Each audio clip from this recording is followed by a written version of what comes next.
Here are the Spanish subject pronouns. Yo, tú, usted, él, ella, or you could use someone's specific name. That's not a subject pronoun, that is just the subject. Nosotros, nosotras, vosotros, vosotras, ustedes, ellos, y ellas. Or you could talk about two or more people and use their names. A trick I use to remember the subject pronouns and to not have to say the words in English in class is use gestures. Yo, tú, él, ella, usted, nosotros, vosotros, ellos, ellas, and my favorite, ustedes. Try it yourself. If you notice, there are two ways to say you in Spanish. Tú, which is the familiar or casual form of you, informal form. Tú is used when you're talking to friends or people who you are on a first name basis with. For example, in class, you would use tú with all of your classmates. When you're talking directly to them, or you would use tú when you're talking directly to someone outside of class, for example, your brothers or sisters or other family members who you are on a first name basis with. The other form of you in Spanish is usted. Usted is the formal form of you. You use usted when you're talking to people who you are on a last name basis with. For example, with me, you should use usted. With any other teachers in school, you should use usted. If you're talking to the president, the doctor, any adult whom you use their last name and a title with, señor or señora, or señorita, you would use usted, not tú. It would be not polite. Oops, I went backwards. Oh. Okay. Usted and ustedes. Usted is singular you, and it refers to only one person. Usted is abbreviated as UD period. Usted. Ustedes refers to more than one person. I call it y'all in Spanish. It can be formal or informal. If I was talking to Mr. Lewis and Ms. McCune, I would say ustedes, even though I'm on a first name basis with them. If you were talking to Mr. Lewis or Ms. McCune, you are not on a first name basis with them, you would still use ustedes to talk to them together. Ustedes is abbreviated UDS. Ustedes. Repite. Usted, ustedes. Let's try and see if we understand the difference between tú and usted. Here are some examples. Write down whether you would use tú or usted to talk to these people. We'll check your answers in class. Pause the video now and complete 1 through 10.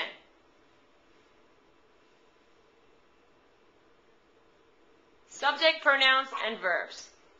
Now that you know what the subject of the sentence is, then you can tell which verb to use.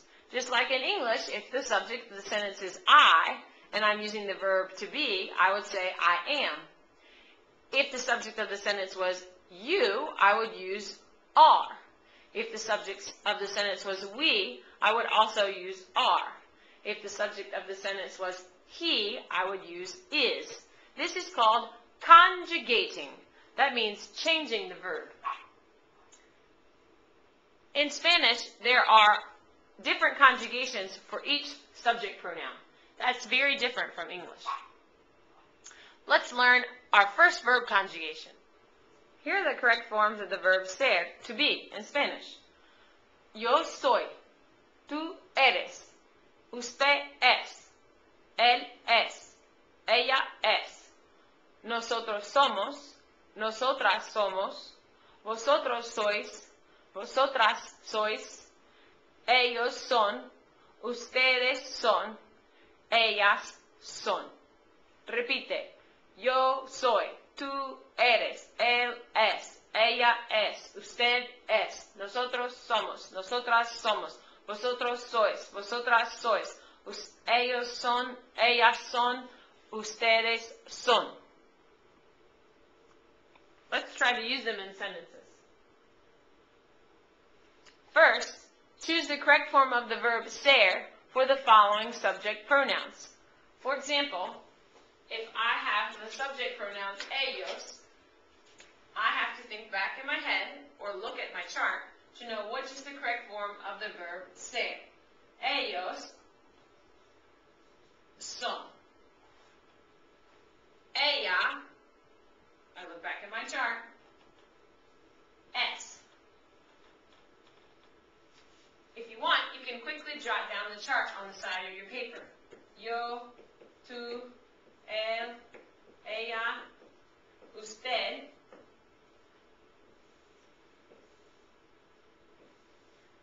yo soy, tú eres, él, ella, usted, es.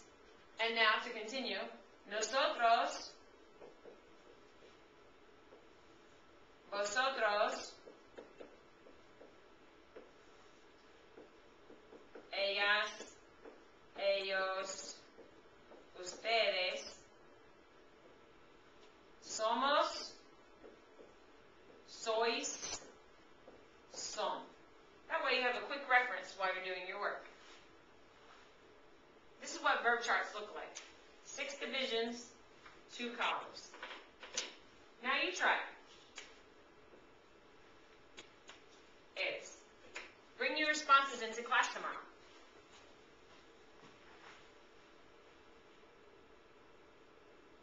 Now, choose the subject pronoun for each verb form of ser. If I see son, I look at my chart, son, I can either put ellos, ellas, or ustedes. So I write all 3. Ellos, ellas, or ustedes could be the subject pronoun to go with son. I see eres, I look at my verb chart, there's only one subject pronoun that goes with eres, and that's tú. I match them up. Now you try, 1 through 10.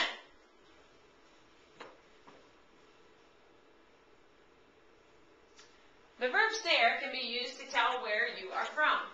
If you wanted to say that you're from the United States, that you're from Argentina, or that you're from Puerto Rico, for example. Here's how it works. You do subject pronoun, ser, de, which is from, and the country. For example, yo soy de Chile means I am from Chile. Yo soy, that's the correct form of the verb ser that goes with yo, de Chile. Tú eres de Perú, or ellos son de Honduras. Let's practice. If I wanted to make yo and Argentina into a sentence expressing that I was from Argentina, I would write yo, the correct form of the verb ser, soy, de, which means from, and then Argentina. Yo soy de Argentina. Now you try for 2 through 10.